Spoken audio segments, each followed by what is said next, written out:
This is Derrick Broze with the Conscious Resistance, checking in the day after Barrett Brown was supposed to be sentenced in Dallas, Texas.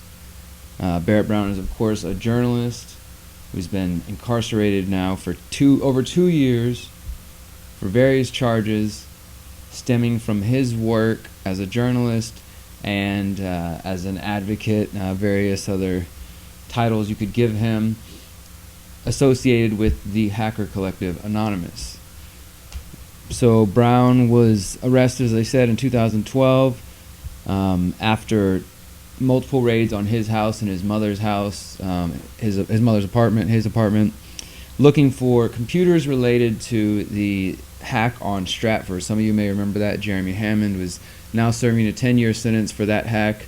At the time, Barrett was reporting on that, and he was associated with a number of the people, including Jeremy, who were doing the hacking, and he would put information out to the media and write about it and help propagate the message.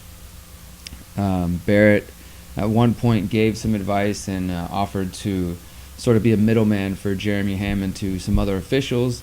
That later came back and led to the charge of accessory after the fact to that hack. And also, whenever they raided his house, he attempted to hide some computers that had some of his sources on it, his journalistic sources. So he was charged with attempting to hide evidence or something like that. And the third charge that he ended up pleading for was for threatening a federal agent. After his house was first raided, or they went to his mother's house, he went on YouTube and made a video. He was pretty pissed off, of course, and expressed his anger and threatened the federal agent. So he was facing charges for that, for accessory after the fact, threatening a federal agent, and for hiding the computers. At one point, he was facing charges for merely writing an article and reposting the link to the hacked, stolen Stratford and other documents. Of course, these links were available all over the internet. Anybody could take this link to this information and go post it on a blog or on Facebook or anywhere. And that doesn't necessarily make them a criminal, but Barrett was facing that. Those charges were dropped when he signed a plea deal earlier this year in April for those 3 charges. The hyperlink charge was dropped in exchange for him taking the other charges on, because the hyperlink charge, they were saying he could face 105 years in prison for that. And it was really ridiculous. They were accusing him of attempting to overthrow the government at one point, and just it's definitely been a political case. This has been a political pursuit by the Justice Department. And one of the reasons I believe this is because his work was focusing on the private intelligence industry, which is hugely important, and I advise each of you to do more research on this topic. There's actually a really good article on the dailydot.com by Kevin Gallagher of Free Barrett Brown organization, called The Legacy of Imprisoned Investigative Journalist Barrett Brown, or something like that. And it breaks down some of the things that Barrett was able to uncover throughout his work with Anonymous, and not only Barrett, of course, but hackers and other people, but he helped bring light and shed light to this information. He was beginning to focus on these industries. He was even looking at Booz Allen Hamilton, which is where Edward Snowden used to work before he became a whistleblower. So he was focusing on these private intelligence firms. He had begun to communicate more and more with Michael Hastings, and some say they were working on a number of projects together. Hastings, of course, died in an unfortunate accident that many people believe was not an accident. And Barrett Brown was taken into prison. Shortly after that, Edward Snowden was able to leak these documents. So you can see the importance of the work that Barrett was doing, and that there's still more work to do in that area.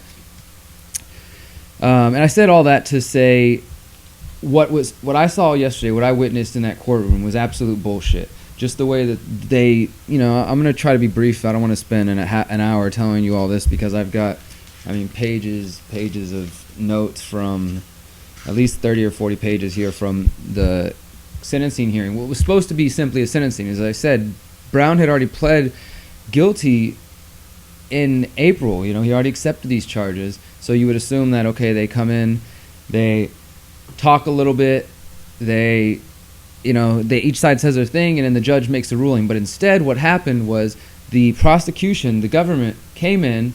It started at 9 a.m., so shortly after 9:30 or so, they came in and basically, let me see, they dropped 500 pages of documents on the judge and on the defense, basically saying, we're offering this to the court, and it was 61 exhibits, 500 pages or so, and the defense, Barrett Brown's team was like, okay, what the fuck? All right, so the judge recessed for 30 minutes for everybody to look over the documents and then to come back and to decide if they had objections to them or if they would allow them to go forward. Now, obviously, this is a little difficult for 30 minutes for you to sit there and process 500 documents, so they could either object to all of them, but they have to give the reasoning behind objecting them, or they could just take them whole and risk that there could be some very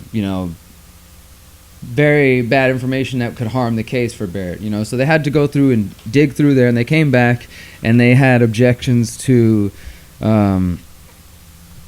I think they said they disagree. Didn't know where they go. They had objections to how many different?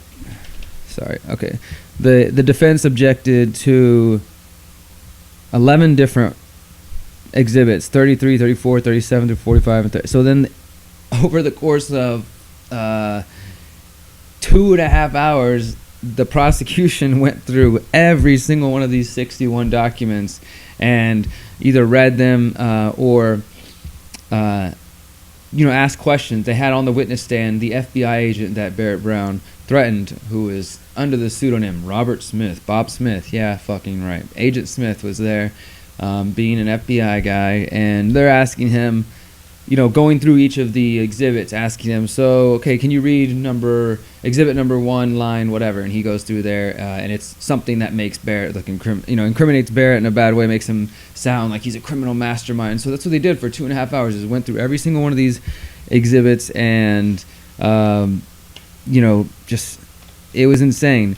But before that, the team objected to 11 of them, as I said, and these were the objections. Let me just share these with you because some of these are important. These are some of the things that they were trying to push into the court record. For one, there was an argument for a while that I thought I didn't really know much about this, but this is kind of an interesting aspect of the law, that there was an argument over the government wanting to enhance the charges in some way for like a victim enhancement, something like that they mentioned, because a certain amount of people had been, had their credit cards stolen, and so since there was somewhere between, I don't know, they were arguing about numbers. Some of them were saying there was 113 credit card victims. The government was saying there was 250 plus. So depending on the number of victims that you have in I guess a certain crime, they can enhance it. But so they were arguing about that, trying to define how many people they could directly attribute to Barrett. And this is the silly thing is Barrett, all he did was just post the link that went to those documents, and what they were arguing is, did he knowingly post that? Did he post that knowing that it had stolen information or leaked information? I personally believe, even if he did, that it doesn't really matter. I mean, I can be like, look, guys, somebody posted this, and it's got all kinds of crazy shit on it. And if you choose to go look at it and then run with those credit card numbers or whatever, become an identity thief, that's on you, not me. And this was argued later in the hearing when the defense team was basically telling the government that what Barrett did was equivalent to somebody texting friends or talking to friends and saying, hey, there's a stolen car a stolen car sitting on the corner of Smith and Texas Street. Go check it out, or sending a picture of that. I didn't go there and break into the car myself. I didn't steal the car. I'm not taking it and driving it around the neighborhood. It's just like, hey, I'm pointing to it. I'm showing you this is something that's stolen. If you decide to go hop in it and take it for a joyride and do whatever you want, it's on you. So that was a big contentious point. Also, like I said, trying to figure out the number of victims. Let me see, where the heck is that? Okay, so some of the objections by the government, the government just kept saying relevance. I mean, this is basically back and forth that all day the government and the defense team were arguing what exhibits were relevant, and the judge was obviously annoyed by this whole thing. He said, "You guys keep trying to get the last word. You keep trying to get a leg up on each other," and it was really, I mean, like I said, it was several hours of this back and forth. But the government side, all they did was basically spend those 2 hours going through each of these exhibits, pointing out times that Barrett Brown referred to himself as a propagandist or an agitator, or called himself a pseudo-journalist, or said that he was a former journalist, and basically trying to get the point across that maybe he was a journalist at one point, but then he switched over and he became this, terrorist, hacker, helper, mastermind who was, all about this message. And they took some of the quotes, and a lot of this I'm sure is taken out of context. This is one of the, some of the things some of the various exhibits the government was using against him. My Anon group. He said they started pointing out that Barrett at one point had private conversations where he talked about his Project PM, which is a wiki, basically a research tool for a lot of these documents, where people can go there and can research and can put what they find and pour through all the documents that were released in these hacks. So at one point he had conversations where he talked about splitting that group into two, one that would be a quote-unquote legal faction, one that would do other illegal things, and for people who didn't want to be involved in that, they could go work in a separate group led by somebody else, but Barrett was going to lead the charge with this other group. So again, they're taking these things and just trying to paint him as negative as they can. They said one time he said, "Anonymous has become powerful when I am close to everyone involved. People will die because of the things we do. At any rate, the Project PM legal faction does everything safe. Split it. Okay. I'm always happy to recruit." I mean, it was just going on and on. We're like, we get it. We get what you're saying. But it wasn't. This is the whole point of what I'm bitching about here, is that everything that they did, whether or not, I mean, these conversations obviously happened. They were taking his own words. But whether or not he said these things is irrelevant to the fact that he's already pled guilty to certain charges. This, whether he is an agent of Anonymous or worked with them or knew them and was helping them get the story out, is pretty irrelevant to the fact that he admitted to threatening the federal agent, and he apologized for that, and he's willing to be sentenced for that, so he pled guilty. He admitted that he tried to hide the computers and that he gave Jeremy Hammond advice. So that's all the focus should be, okay? But instead what they're doing is they're bringing up all this other crap and trying to just paint him as this negative person, and use his words to demonize him. And that's what it kept going on there. They played a video on from NBC News where he talked about guerrilla cyber war. At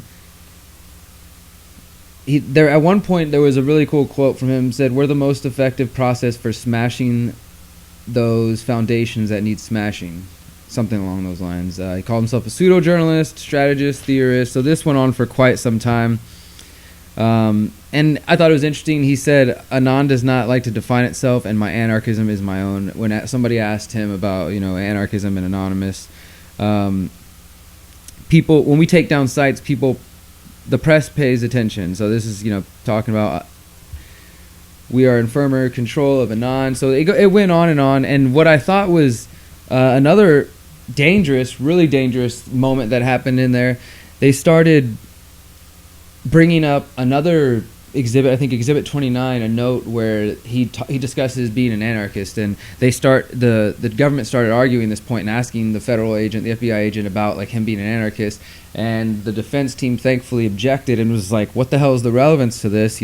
Why is this questioning highlighting him as an anarchist? This is prejudicial. It's not relevant to anything." And the judge thankfully was like, "I'll sustain that," because if that had been able to go forth and they would have allowed that to continue on the court record, then that starts a precedent for, which has already existed, but I mean, and existing now in America in more modern times of, okay, well, him being an anarchist is a reason that he deserves prison time. We've seen people have warrants served on them, and in the warrants it could be listed as anarchist material. They can, they're in possession of anarchist material. So that's already happened, but that would have been a pretty bad thing if that was allowed to go forth. They discussed a possible shell op. Apparently, there was discussions to do an operation, a hacking of Shell at one point, but they were bringing up all these various things, and really, as I said, it just was all over the place, just trying to paint him as bad as they could. And I copied on every single exhibit and everything that they said about it. They could never clearly say where Barrett said, "Hey guys, here's stolen credit card information. Go use it for bad things." Like, there was discussions and it was talked about. People knew that they would, use cards for charities, but he never, used them himself. The government kept trying to say, okay, these cards were used before Barrett Brown knew about this. Then, if you check this IRC chat log, he says, here's this. He shares the link, and they say then after that point, there's all these other people's cards are charged. Excuse me.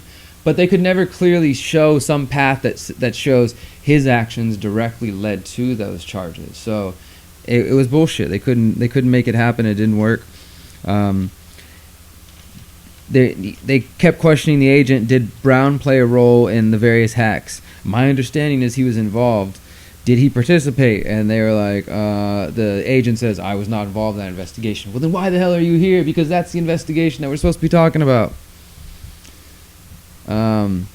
Here's a little picture I drew. It's pretty shitty. I haven't been an artist in years, but there's Barrett Brown sitting in court.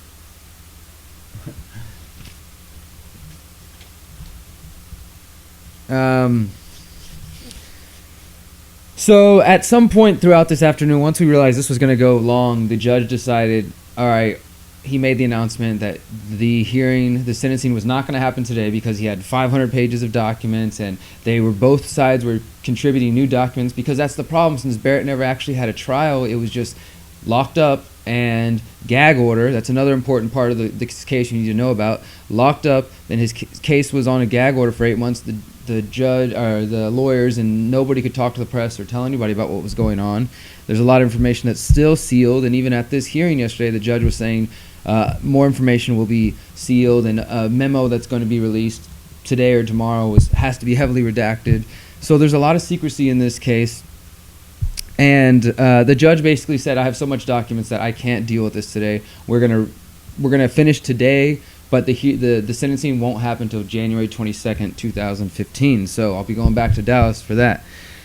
But there was a lot of discussion on what a troll is. This is pretty interesting. But it was actually, what the defense was doing is using the argument that a lot of the things that Barrett said and was proclaiming in these communications, that it pissed off other members of Anonymous and other factions who didn't like him being their spokesperson, and actually were sort of pushing away from him, didn't want to work with him. So that that may have been a bad thing in the past, but now that might play into his favor. And they were also saying that some of the things he was saying were just trolling. They were saying how, like, as part of the anonymous culture, trolling is a thing where you try to get the media to accept things that might be more exaggerated or outrageous than they really are, and you might boast more about yourself with things that aren't exactly accurate. So that was discussed for quite a while. They asked, did Brown have skills as a hacker? Was there evidence that Brown used the passwords? No. One conversation with Byrne, a person, about the passwords. And they kept trying to say that to Agent Smith, like, the addresses are already available. The information is already available in public. So the information that he supposedly, that's leaked, that was posted about people, using the power of the internet, you could probably find the same information with a good search. So they were making that point as well.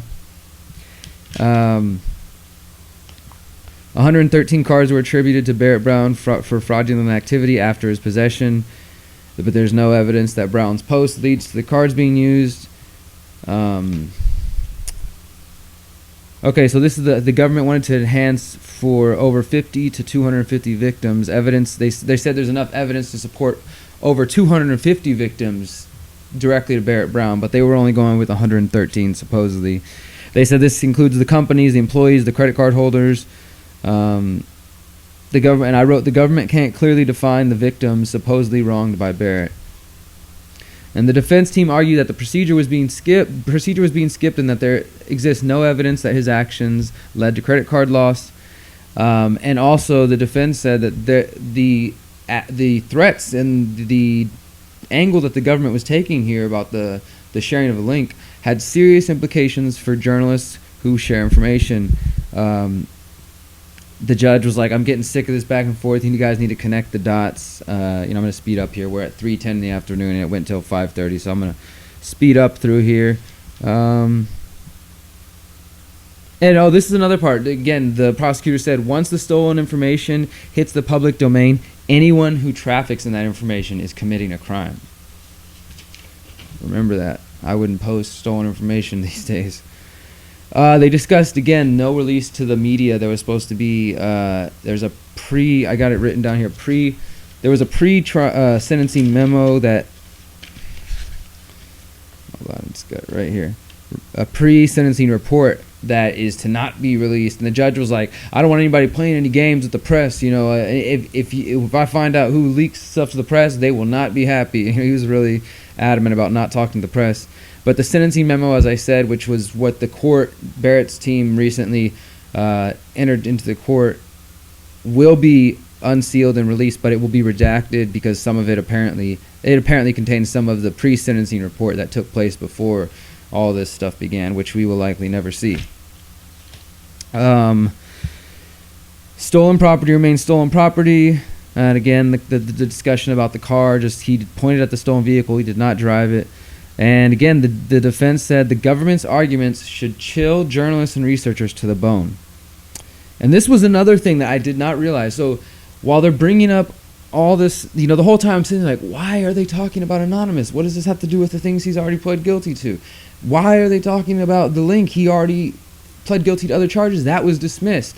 But they said, and even Barrett Brown's team confirmed and said this was like, this could happen, that the court can sentence you on dismiss charges if they think there's a relevance there. So basically, even though the charge on the hyperlink has already been dismissed months ago, they can kind of bring it back up now in the sentencing hearing and basically use that as an argument while they're trying to convince the judge, what to do with him. Barrett Brown's team wants to get time served. He's been in there 2 years already.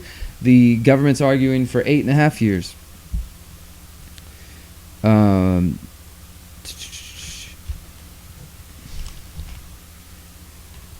At one point, though, the Barrett Brown defense team read an email or read a message from him where he said that the emails will reveal wrongdoing from the states and information about mass surveillance and disinformation campaigns. So there was definitely a political element to this. Is what I'm saying is Barrett was highly aware of the surveillance state that was going on, and he was exposing that, and he was also trying to jab at the eye of the people who are doing bad things. And this is a total political pursuit. This is the reason they're putting him behind bars and trying to silence him. I mean, many people don't know this case and don't know about this situation. I think that's a shame. We need to get more people knowing this information because there's, Jeremy Hammond, there's Barrett Brown, there's Michael Hastings.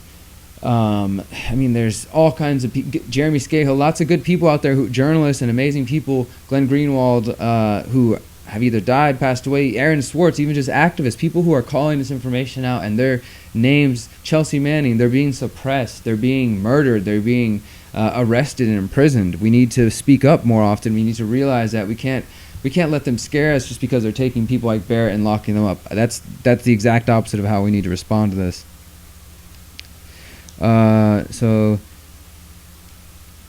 Yeah, that was pretty much, they also had Quinn Norton, who's a journalist with Wired, who did some extensive reporting a couple years ago on Anonymous. She's seen as an anthropologist in the culture.